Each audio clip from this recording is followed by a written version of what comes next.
इसलिए मैं माताओं से एक आध सत्संग में ये बहुत मैंने कहा भी है कि जब स्त्री जाति गर्भवती होती है, उसके गर्भवती होने के दौरान अगर उसको अच्छा माहौल दिया जाए, उसका खान पान अच्छा दिया जाए, उसके गर्भ में जब बच्चा है तो उसके ऊपर उन सब चीज़ों का प्रभाव पड़ता है।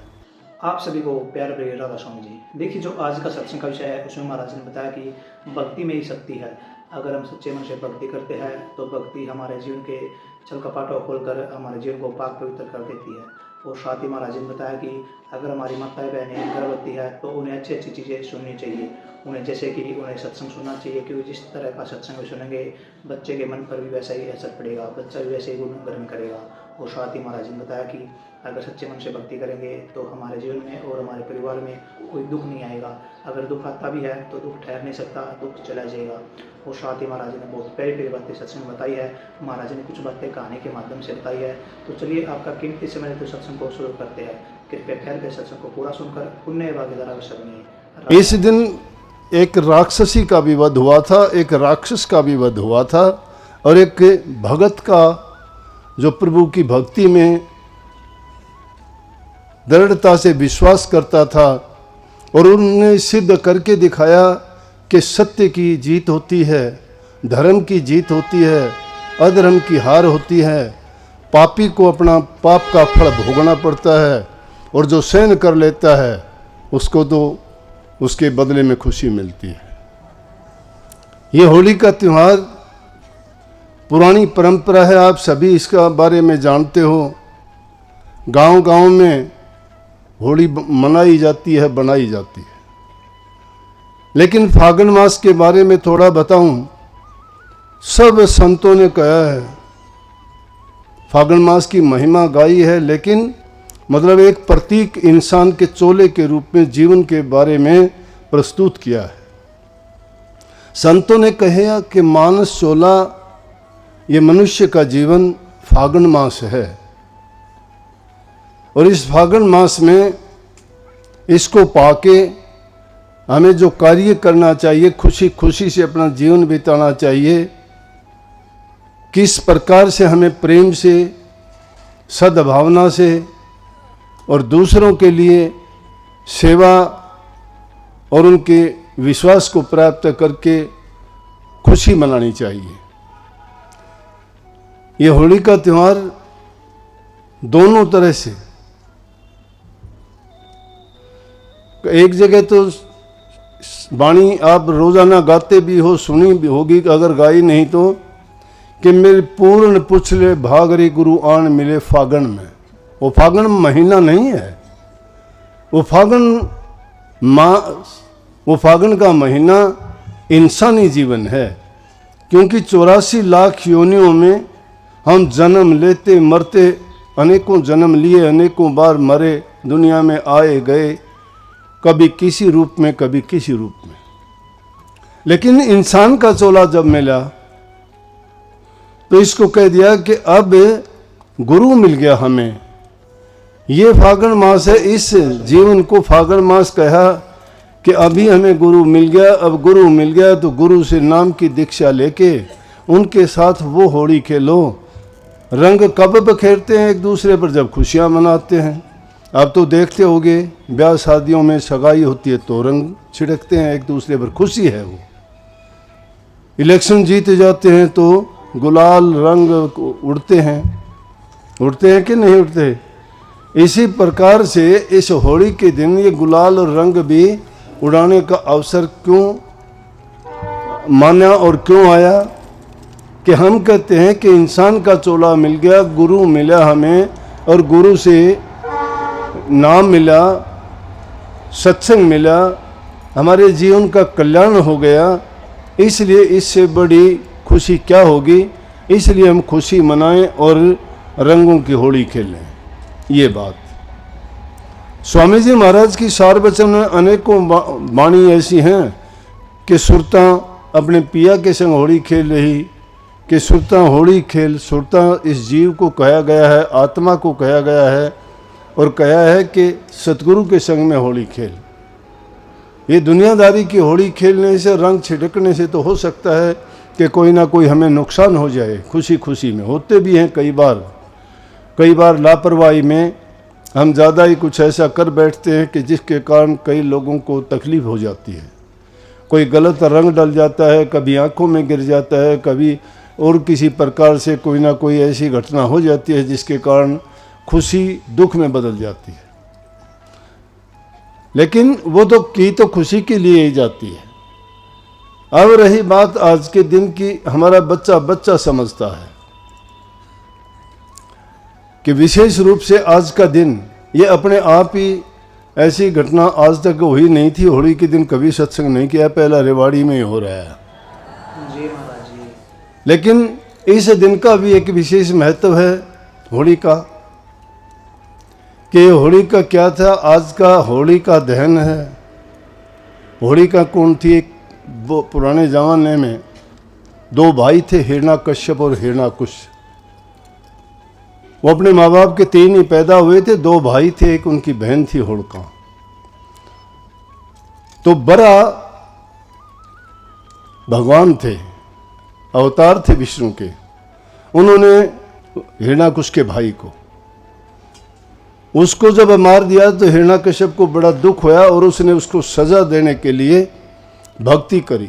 और भक्ति करने के लिए वो ऐसे एकांत स्थान में जाके भक्ति करने लग गया। उसकी घरवाली का नाम किरादू था, लेकिन था किससे?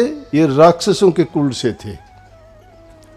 जब राक्षस होने के कारण भक्ति करने लगा तो देवताओं में खलबली हो गई कि वो भक्ति करता है तो सबसे ज़्यादा दुख आपको पता है किसको होता है? इंद्र को होता है। इंद्र ने क्या किया? पीछे से जाके उसके राज्य में तोड़फोड़ की, उसको तहस नहस करके उसकी घरवाली को लेके और चल पड़ा। वो गर्भवती थी उस टाइम में। हालांकि राक्षस कुल में थे वो, लेकिन फिर भी उसने तप कैसे किया कि इतना तप किया कि ब्रह्मा जी को खुश कर लिया। देवता नहीं चाहते थे उनको किसी प्रकार का वर मिले, लेकिन देवताओं को भी पता लगा कि अगर इसने कोई वर प्राप्त कर लिए तो ये देवताओं के साथ ही झगड़ा करेगा, उनके साथ ही ये बुरा भला होगा और बड़ा कष्ट देगा ये।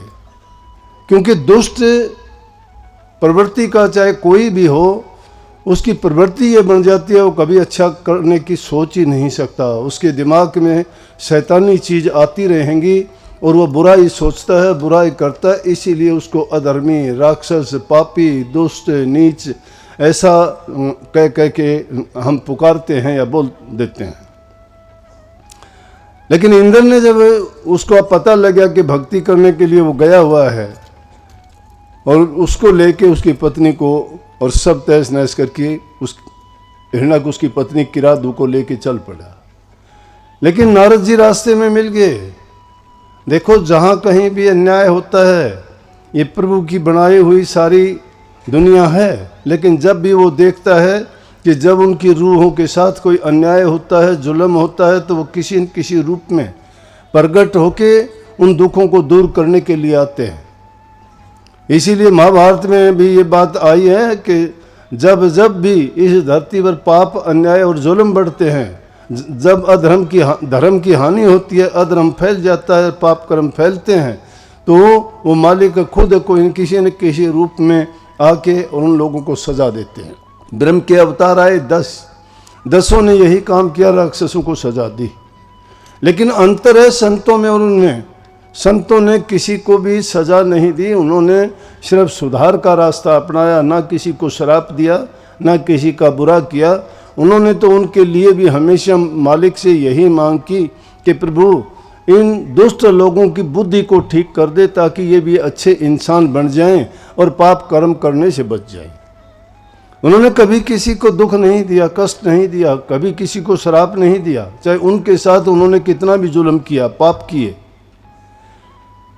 अपनी प्रवृत्ति होती है लोगों की, जो जैसा जीवन होता है, जैसा उसने संस्कार पाए हैं, जैसा उसने अन्न खाया है, जैसे माहौल और परिवार में वो पला बढ़ा है, उसकी वो आदत कभी छूटती नहीं है। जातीय गुण जाता नहीं है। तो उसका जो माँ बाप से, जो उसका वालिदैन से उसको गुण प्राप्त होते हैं, वो भी बहुत मुश्किल से जाते हैं। लेकिन हाँ, एक जगह ऐसी है, संतों की शरण में वो अगर बुद्धि ज्ञान विवेक से और विचार से काम ले तो सहज सहज करके शायद उनसे छुटकारा पा सकता है। तो जब इंद्र उसको लेके चला तो नारद जी चले, रास्ते में मिले नारद जी, कहने लगे इंद्र ये क्या करता है? बोला कि ये स्त्री जाति के साथ तूने किया, वो राक्षस है, वो अलग बात है, लेकिन इस स्त्री जाति के साथ ऐसा करना तो बहुत गलत बात है, ये तुझे नहीं करना चाहिए। फिर ये गर्भवती भी है। उसके कहने से उसकी समझ में आ गया, उन्होंने नारद मुनि के कहने से उसको छोड़ दिया। नारद जी उस किरादू को, हिरण्याकश की पत्नी को लेके अपने आश्रम में ले आया। अब नारद जी के आश्रम में तो प्रभु की भक्ति होती थी, कीर्तन होता था, राम नाम का गुणगान होता था। जिस हाल में जहाँ जैसा वातावरण होता है आदमी वैसा ही सीखता है। जिन घरों में निंदा चुगली होती है उनके बच्चे भी वैसे ही बुरे हो जाते हैं, अच्छे नहीं रहते वो। क्यों सीखेंगे क्या? उनके माँ बाप से, उनसे बड़े भाई बहनों से जो कहीं निंदा बुराई करते हैं तो उनके अंदर वही गुण आ जाएंगे। और जिस घर में सत्संगी हैं, जहाँ प्रभु के नाम का सुमरण किया जाता है, भजन किया जाता है, जहाँ परोपकार पर हित दान की बातें की जाती हैं, वहाँ बच्चा बिना सिखाए भी सब कुछ सीख जाता है। छोटे छोटे बच्चे भी आप सुनोगे इतने अच्छे हो जाते हैं, क्योंकि इन्हीं को हम संस्कार कहते हैं, जो उनको अपने परिवार से, उन लोगों से, उनके वार्तालाप से बताने की सिखाने की भी जरूरत नहीं, वो उनसे ऐसी चीज़ें प्राप्त कर लेते हैं। तो गर्भ में ही जब वो था, इसीलिए मैं माताओं से एक आध सत्संग में ये बहुत मैंने कहा भी है कि जब स्त्री जाति गर्भवती होती है, उसके गर्भवती होने के दौरान अगर उसको अच्छा माहौल दिया जाए, उसका खान पान अच्छा दिया जाए, उसके गर्भ में जब बच्चा है तो उसके ऊपर उन सब चीज़ों का प्रभाव पड़ता है। उसको अच्छी अच्छी बातें बताई जाएं, अच्छा माहौल दिया जाए, तो जो बच्चा पैदा होगा वही गुण लेके पैदा होगा। अब उस आश्रम में, नारद जी के आश्रम में राम नाम का गुणगान था सारा का सारा। राम की भक्ति, राम का गुणगान, इन्हीं बातों को रात दिन उनका होता रहता था। तो जब प्रहलाद भगत पैदा हुआ तो वो ऐसा ही हुआ, छोटी सी 7 साल की उम्र में ही इतना ज्ञानवान, इतना बुद्धिमान, इतना भगवत प्रेमी और इतने उसके अच्छे संस्कार कि कोई बड़े आदमी भी में भी ऐसे भावना नहीं आ सकती। तब तक हिरण्याकश भक्ति करके ब्रह्मा जी को प्रसन्न कर लिया और उससे वर मांगे। एक बार तो कहने से ब्रह्मा जी चुप रहे, लेकिन दोबारा से उसने कहा कि मुझे वर चाहिए। दोबारा वर जो मांगा तो उसने वर मांग लिया कि मैं ना दिन में मरूं, ना रात में मरूं, ना इंसान से मरूं, ना जानवर से मरूं, ना किसी औजार हथियार से मरूं, ना मैं घर में मरूं, ना बाहर मरूं, ना ऊपर मरूं, ना जमीन पर मरूं, मुझे ये वरदान दो। इस वरदान का लेने का उसका मतलब था कि मैं अमर हो जाऊंगा, अजय हो जाऊंगा, मैं जिसको चाहूंगा उसको मारूंगा, जिसको चाहूंगा उसको छोड़ूंगा। अब ब्रह्मा जी को मजबूरी में वो देना पड़ा। जब देवताओं को पता लगा, विष्णु भगवान के सामने जाके शिकायत करने लगे, ब्रह्मा जी ने ऐसा किया। विष्णु भगवान ने बुलाया, नारद उनको कहने लगे ब्रह्मा जी को कि यह आपने क्या किया? कहने लगे मैं मजबूर था, उसने भक्ति की थी, लेकिन मैंने उसको वरदान तो मजबूरी में देना पड़ा, दे दिया गया। उसने क्या किया? आते ही उसने वही लड़ाई झगड़े और सब कुछ किया, और करने के बाद में कह दिया कोई राम नाम नहीं है, जो भी कोई राम का नाम लेगा उसको उसी समय कत्ल कर दो, मार दो, सजाए मौत दो उसको। अगर कुछ हूँ तो मैं ही हूँ, हिरण्याकुश ही हिरण्याकुश सब कुछ है। हिरण्याकुश जल में, हिरण्याकुश थल में, हिरण्याकुश ही सब कुछ कह दिया कि मेरे नाम से सिवाय कोई दूसरा नाम लेता है या किसी को भी मानता है तो उसको कत्ल कर दिया जाए।